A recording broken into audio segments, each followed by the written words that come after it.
A while ago, I got the idea in my head that I wanted to make the most useless possible invention in Minecraft. I tried a few designs. A door that closes on you when you get close. A grinder that only grinds bats. But I found that even the most ridiculous of designs has a purpose. That door is mighty helpful for keeping nosy neighbors away, and the bat grinder made me laugh like a little schoolgirl. Even the most simple builds, like a 1x1 dirt block, could conceivably be used as a ladder or a key. I wanted to make something entirely useless. Something so useless it will, by definition, never fulfill its use. So I made a door that will only open once the universe ends. And I'm not talking about the Minecraft universe, I mean the universe, the whole thing. All the molecules, and all the stars, and all the life, and death, and fire, and ice, and celebrities, and governments, everything. And this is it. The universal death clock. It has a lower setting of about 8 seconds, and an upper setting of about 1 Google years. I don't blame you if that word sounds unfamiliar or unimpressive because it's not used very often, but 1 Google is the number 1 followed by 100 zeros. Think of it as a billion times a billion times a billion times a billion times a billion, and on and on and on and on until your number looks like this. This timer lasts a little bit longer than that. If you're asking yourself how it works, it's actually pretty simple. Each pair of hoppers has 320 items between them, the maximum number for one hopper. After all of the items have moved from one hopper to the other, that clock sends 1 pulse to the next timer. The first clock counts down on its own, but the second clock requires a pulse from the previous one to move each item. That means it takes each clock 320 times longer to fire than the previous one. The first clock pulses in about 4 minutes, multiply that by 320 and you get the delay for the second clock, 23 hours. Now, the easy part was hooking the timers together. The hard part was determining exactly how many hopper clocks we would need. I mean, you wouldn't want to build too many and overshoot the end of the universe, that would just be wasteful. So I set up this spreadsheet that shows exactly how long each clock lasts down to the second. If you're into that sort of thing.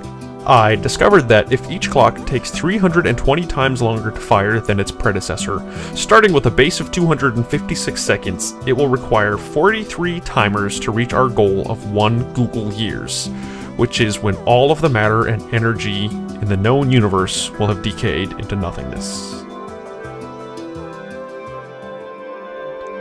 The first clock won't take long to move all of its items. A little over 4 minutes. In that time, most of us will have blinked a few times, maybe a nose or two has been picked. Small stuff. The second clock is a little more ambitious. 22 hours from now, it will finish its cycle, and most people who have watched this video will forget what they saw and will likely never think about it ever again.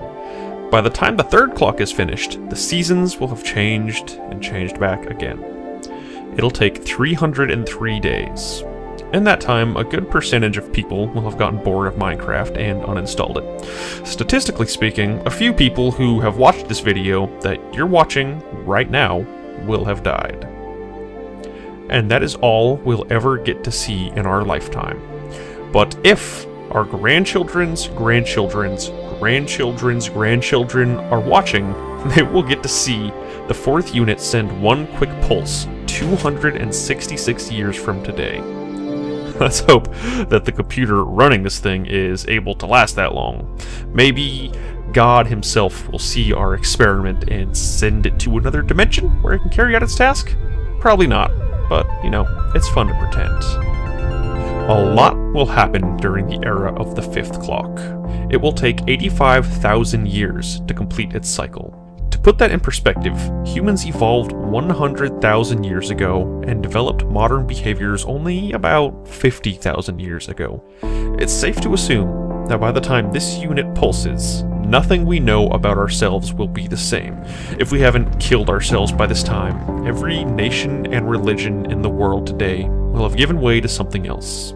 Every human being who has ever fought and died for their beliefs, their religion, or their freedom will have been forgotten. If modern humans are even still around, their factions and behaviors would seem completely alien to us today. 85,000 years from now, this clock will finish its cycle and send its first pulse to the 6th clock. Before the 6th unit is finished, 27 million years will have passed. By this time, humans will no longer exist. Whether we evolve or die trying remains to be seen, but either way, Homo sapiens will have had their moment in the spotlight. If our offspring look back on our accomplishments at all, they will probably treat our greatest advances, like nuclear fusion and space travel, with the same level of recognition that we give early humans for inventing fire and agriculture. In this time, we'll get a new cosmic neighbor. Ross 248 will move into position as the closest star to our sun, and VY Canis Majoris will have exploded and produced one of the largest and most spectacular supernovas in the galaxy. It will take almost 9 billion years for the 7th clock to fire its pulse. At the beginning of this period, a massive asteroid will collide with Earth, causing a mass extinction. Our solar system will make a full orbit around the galactic core, 9 times.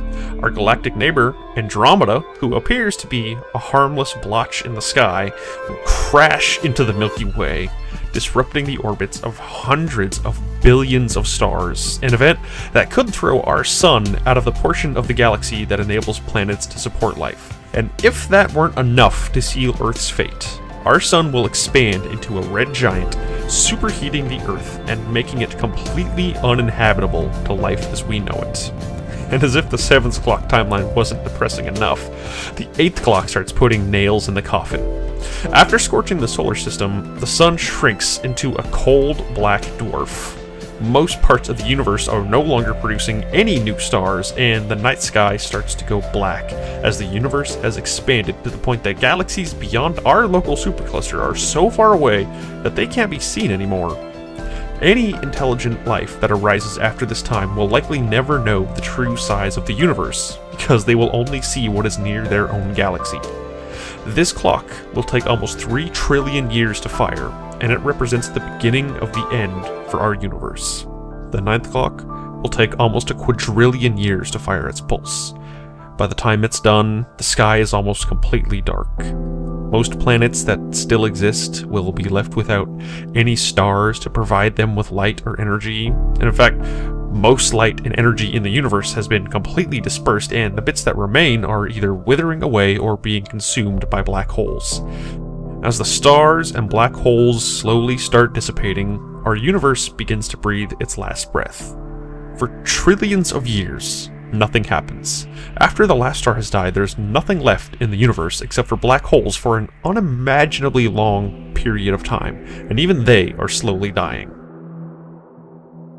It took 9 clocks to reach this point, but it won't be until the 43rd clock that the last black hole has finally dissipated. The universe has been reduced to its component particles, and the distances between these particles are so great that they will never interact with one another ever again. There will be nothing left of our universe except for a cold, dark void forever expanding into nothingness. And only then will this door open.